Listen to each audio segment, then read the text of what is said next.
Bonjour, chers amateurs de photographie d'art. 120 000 milliards de photographies. Une invention qui révolutionna le 21e siècle? Oui, 120 000 milliards. Cela fait beaucoup, non?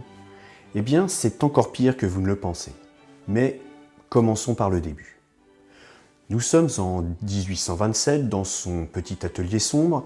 Après maintes tentatives infructueuses, un homme s'applique une nouvelle fois à enduire une plaque d'étain avec du bitume de Judée, ce que l'on appelle de nos jours du goudron. Fébrilement, il saisit la plaque, la glisse délicatement dans le coffret prévu à cet effet, et, après une attente qui lui semble bien longue, il récupère la plaque qui, pour la première fois, après un traitement chimique, va restituer l'exactitude de l'image que le trou du coffret laissait passer. La photographie est née de cette expérience de Joseph Nicéphore Niepce. Que représentait ce cliché? Rien de bien extraordinaire pourtant. Simplement la vue depuis la fenêtre de son laboratoire sur les murs de la cour intérieure de sa demeure. Depuis, les techniques n'ont cessé de se perfectionner, permettant de reproduire de plus en plus finement le monde qui entoure les hommes. Après ce premier cliché, pour la première fois, l'humain arrive à stopper le temps et fixer le monde qui l'entoure sur un support. C'est une révolution. Les techniques ne feront alors que se perfectionner pour notamment éviter d'attendre de très longues minutes pour réussir à figer correctement l'image sur des photos sensibles. On imagine aisément la frustration des photographes lorsqu'ils étaient face à une scène qui était en mouvement.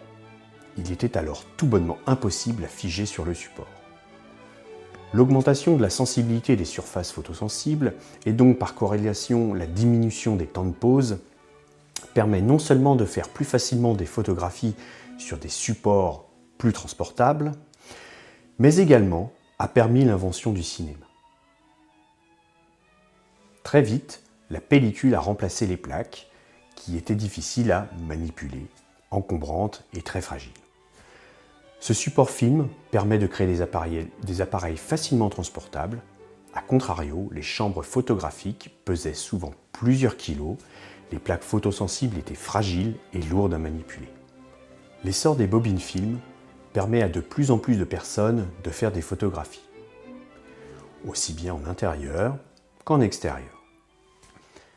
Dans les années 30, on estime qu'il a été produit environ 180 000 clichés, soit en moyenne 19 000 clichés par an.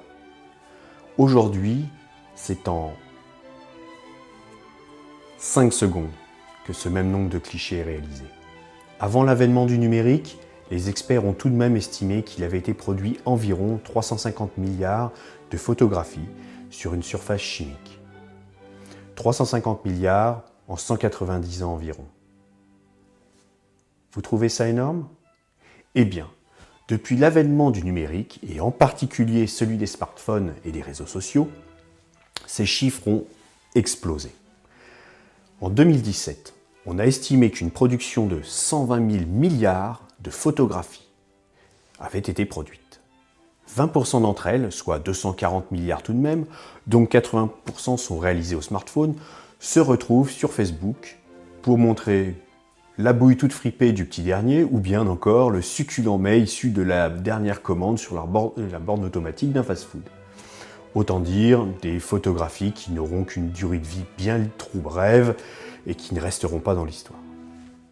Devant cette profusion visuelle, pour laquelle nos yeux sont constamment assaillis, certains photographes souhaitent se démarquer et entreprennent une démarche artistique. Cette démarche, qui privilégie la qualité à la quantité, nécessite pour les auteurs de réaliser des photographies pleines de qualité, de sens, d'émotion, d'inventivité ou encore de mise en scène. C'est aujourd'hui cette rareté que la galerie en ligne New Concept Art Photo Selling expose sur ses pages. Dans la seconde partie, qui sera plus axée sur la photographie d'art, je tenterai de vous faire comprendre l'intérêt de nos jours de posséder une belle photographie d'art. Merci d'avoir pris le temps d'écouter ce petit article. Je vous souhaite une agréable journée. Au revoir.